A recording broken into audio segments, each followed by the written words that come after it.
soir, on a été inspiré par 52 personnes à devenir le meilleur de nous-mêmes. On avait ce soir 52 personnalités exceptionnelles qui auraient toutes pu être la personnalité de l'année.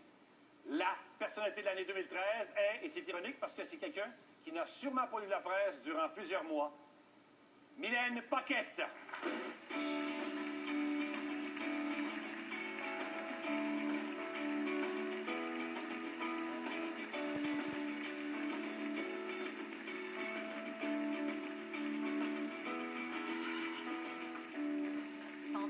Sur l'Atlantique, 7 tempêtes, 5 chavirements, et pourtant, Mylène Paquette n'a pas affronté la mer, elle l'a épousée le temps d'une traversée, la toute première par une Nord-américaine à la rame. Et tout le Québec a adopté Mylène. Elle nous a tous inspirés à aller au bout de nous-mêmes et un peu plus loin pour voir ce qu'il y a au-delà de nos peurs. Elle se prépare maintenant à de nouveaux défis, et même si c'est encore en solitaire, tu auras toujours tout le Québec avec toi, Mylène Paquette.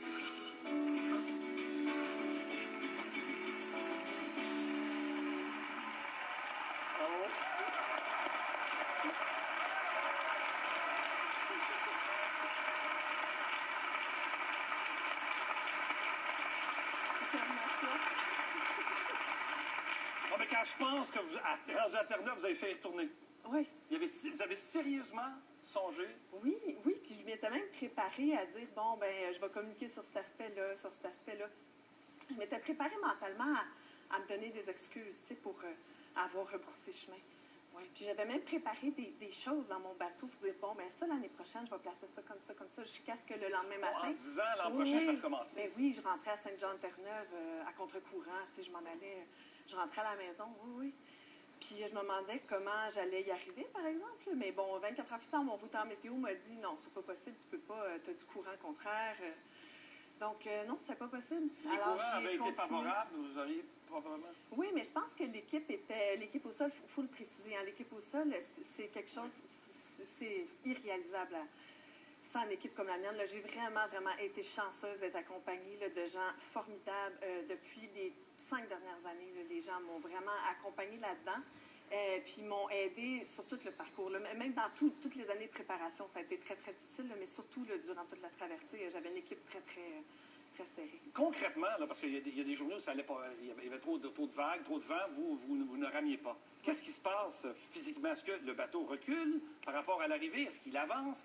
Qu'est-ce qui se passe? Bien, qu'est-ce qui se passe? C'est qu'on espère que ça recule pas. Mais en général, je mettais des espèces de traîneurs, des cordages dans l'eau si j'avançais trop rapidement dans une direction. Parce que je pourrais, par exemple, aller trop rapidement vers le nord, vers le sud ou vers l'est, c'est ce que j'espérais. Donc, je pouvais mettre des cordages pour pouvoir un petit peu aligner le bateau, préparer le bateau à une tempête. Sinon, bien, je pouvais mettre un parachute sous-marin, donc un ancre parachute tout simplement pour m'empêcher de revenir en Amérique. Et c'est arrivé à plusieurs reprises. J'ai même dessiné des A commerciales sur l'eau. J'ai dessiné des belles formes sur l'eau et là, le public était bien inquiet là, de me voir faire des looks sur moi-même. Oh, ouais. Donc, durant plusieurs jours, j'ai fait... pas des tours comme ça, là, mais des tours, oui. Est-ce qu'on doit tenir compte des vagues? Est-ce qu'on doit, lorsqu'on rame, on ne fait pas juste ramer? J'imagine qu'on se sert de la vague? Oui, c'est ça. Donc, je surfais. Donc, des fois, ça me permettait... La question qui revenait le plus souvent, soit dit en passant sur les réseaux sociaux, c'était comment ça se fait qu'elle ne fait pas une belle ligne droite? Donc, c'est ça. Des fois, il y avait des vagues qui me... En fait, c'était plus facile de surfer un peu plus en faisant du sud ou en faisant du nord. C'était beaucoup plus agréable aussi, oui. Alors, mais c'est des beaux feelings hein, de faire des surfs sur des grandes vagues comme ça. Ça va être formidable. Ah oui, vraiment. Vous étiez pratiquement un couple avec votre bateau? Oui. Vous êtes séparés? Oui. Non? Les retrouvailles ont eu lieu. Comment ont eu lieu les retrouvailles? Bien, en fait, le bateau prend le bateau demain. Alors, Hermel est déjà dans un conteneur et il devrait partir du Havre en France pour revenir vers le Québec dans les prochains jours. Alors, j'ai hâte de revoir mon bateau en terre québécoise très bientôt.